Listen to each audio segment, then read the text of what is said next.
आपल्याकडे 4 अळूवडीचे पाने आहेत. त्याच्यासाठी आपण 1 वाटी बेसन घेणार आहे.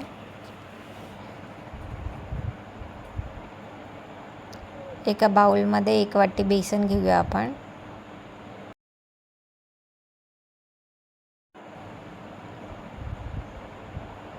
त्यानंतर आपण आता याच्यात धनेपूड टाकूया, थोडे जिरेपूड, हळद, तिखट,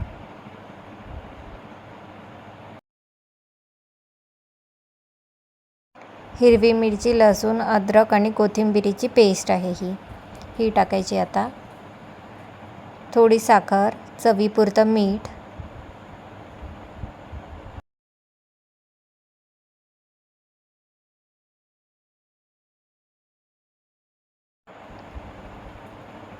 थोडंसं आपण आता याच्यामध्ये तेल टाकणार आहे. लिंबाचा रस टाकायचा आहे, पांढरे तीळ,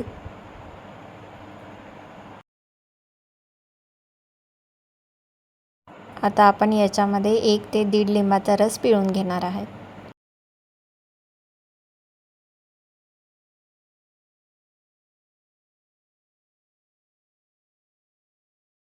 आता याच्यात थोडं थोडं पाणी टाकून हे भिजवून घ्यायचं.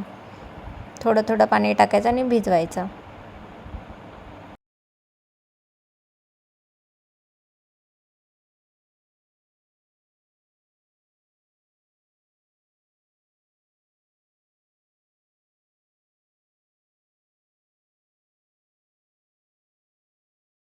थोडं थोडं करून पाणी टाकायचं याच्यात, म्हणजे ते एकदम पातळ नाही होत आणि व्यवस्थित होत आहे.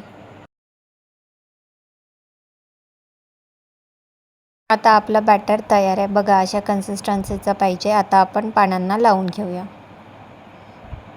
पानांना व्यवस्थितपणे सर्वीकडे हे बॅटर लावून घ्यायचं.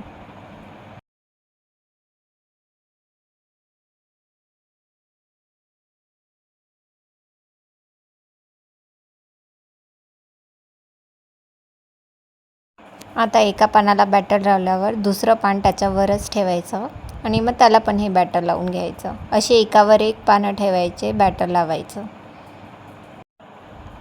एका पानाला बॅटर लावायचं आणि नंतर त्याच्यावर दुसरं पान ठेवायचं. असे एकमेकांवर हे पानं ठेवायचे आणि मग त्याचा आपण रोल बनवूया सर्वात शेवटी. बघा आता कसं करत आहे. आता सर्व पानांना आपण हे बॅटर लावून घेतलेलं आहे. आता याचा रोल बनवायचा.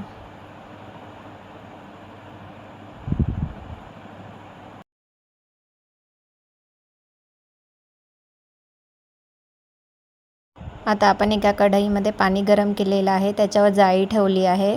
त्याच्यानंतर त्याच्यावर ही प्लेट ठेवली. त्याच्यावर झाकण ठेवायचं आणि याला वाफ आणून घ्यायची 5 ते 7 मिनटं.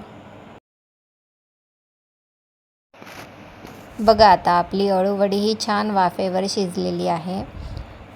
आता याला आपण खाली काढून घेणार आहे आणि याचे बारीक बारीक पीसेस करून घेणार आहे आपण. बघा, पीसेस झालेले आहेत. आता आपण याला तेलातून तळून घेऊया.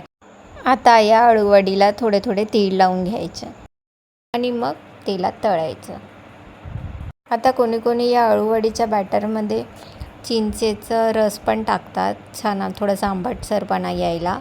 तुम्ही लागेल तर टाकू शकता. बघा, हे अशा प्रकारे तळून घ्यायच्या अळूवड्या. छान अशा क्रिस्पी होतात या वड्या.